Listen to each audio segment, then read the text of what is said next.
पति पत्नी और वो। पति अभी नहा ही रहा था कि तभी फोन पर मैसेज टोन बजी। पत्नी मोबाइल के पास में ही खड़ी थी, उसका ध्यान फोन की तरफ गया। उसने सहज ही फोन उठाकर मैसेज पढ़ा। हाय, गुड मॉर्निंग डियर, किसी बेबी का मैसेज था। पत्नी सोच में पड़ जाती है कि अब ये बेबी कौन है। तब तक पति भी नहाकर बाहर आ चुका है। पत्नी उसे किसी बेबी का मैसेज आया है बताती है। पति मुस्कुरा देता है, फोन उठाकर उस मैसेज का रिप्लाई करता है, hi baby, how are you, और अपने काम में लग जाता है। इस रिप्लाई को भी पढ़ती है। अब हर पल पत्नी के दिमाग में यही विचार कौंधता रहता है कि यह बेबी कौन है।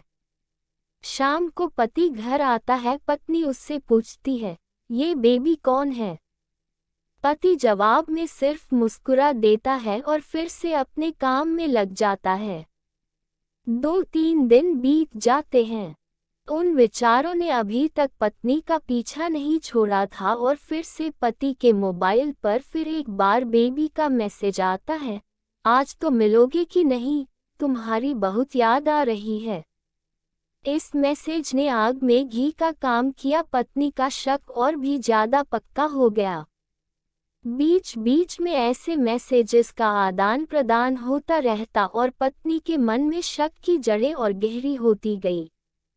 पति पूछने पर भी जवाब में सिर्फ मुस्कुराहट के और कुछ नहीं कहता।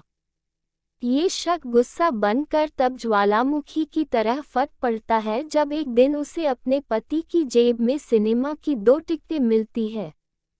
पत्नी अपने पति से बहुत झगड़ती है।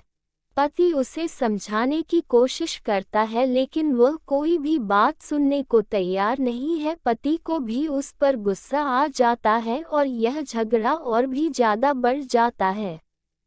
गुस्से में पति घर से बाहर निकल जाता है। पत्नी का गुस्सा पति से कई गुना ज्यादा है। तुरंत वो अपना सारा सामान पैक करती है, एक चिट्ठी लिखती है कि मैं मायके जा रही हूँ हमेशा के लिए, और पति का घर छोड़कर चली जाती है। गुस्सा शांत होने पर जब पति घर आता है तो चिट्ठी पढ़कर उसके होश उड़ जाते हैं। 10 दिन बीत जाते हैं और गांव के उस घर पर डोरबेल बजती है जहां पत्नी रहने चली गई है। पत्नी दरवाजा खोलती है। दरवाजे पर 10 साल की एक छोटी बच्ची हाथों में चिट्ठी लिए खड़ी है। वह पत्नी को वह चिट्ठी देती है। बच्ची से वह चिट्ठी लेकर पत्नी चिट्ठी खोलकर पढ़ती है, डियर वाइफ, जिस बेबी की वजह से हम दोनों में इतने झगड़े हुए और तुम हमारा घर छोड़कर यहाँ चली आई, यह बच्ची जो अभी तुम्हारे सामने खड़ी है वह वही बेबी है। अनाथ आश्रम की एक प्यारी बच्ची इसी के साथ में बातें करता था, सिनेमा जाता था। पहली बार जब तुमने बेबी के बारे में पूछा था तो मैंने जानबूझकर तुम्हें नहीं बताया था, सोचा था थोड़ा मजाक करता हूँ, देखता हूँ तुम कैसे रिएक्ट करती हो, लेकिन मैंने ये कभी नहीं सोचा था कि तुम्हारा शक इतना बढ़ जाएगा कि तुम घर ही छोड़ दोगी। हाँ, सबसे जरूरी बात ये तो बेबी है वह किसी और की नहीं बल्कि तुम्हारी ही बेटी है। रुको, अपने आप को संभालो और आगे की बात ध्यान से पढ़ो। हमारे शादी के 2 साल पहले की यह बात है। तुम अपने कॉलेज के लास्ट ईयर में थी। तुम्हारे प्रोफेशन में नोट्स लेने के बहाने तुम्हें बुलाया था और तुम्हें चाय में इन नशीली दवा खिलाकर ना करने वाला काम किया था। इसमें तुम्हारी कोई गलती नहीं की थी, लेकिन कुदरत ने अपना काम किया और तुम्हारे पेट में इस बेबी को डाल दिया। काफी प्रयास करने पर भी अबॉर्शन नहीं हुआ तो तुम्हारे घर वालों ने समाज के डर से तुम्हें 6 महीने तक घर में ही रखा। तुम्हारे पिताजी खुद एक डॉक्टर है, इसलिए यह बिन मांगा बच्चा बड़ी आसानी से बिना किसी को कानो कान खबर हुए इस दुनिया में आया। भविष्य में तुम्हारी शादीशुदा जिंदगी में कोई प्रॉब्लम ना हो इसलिए तुम्हारे पिता ने इस बच्चे को गांव के एक अनाथ आश्रम में छोड़ दिया। ये बच्चा मतलब यही बेबी जो अभी तुम्हारे सामने खड़ी है।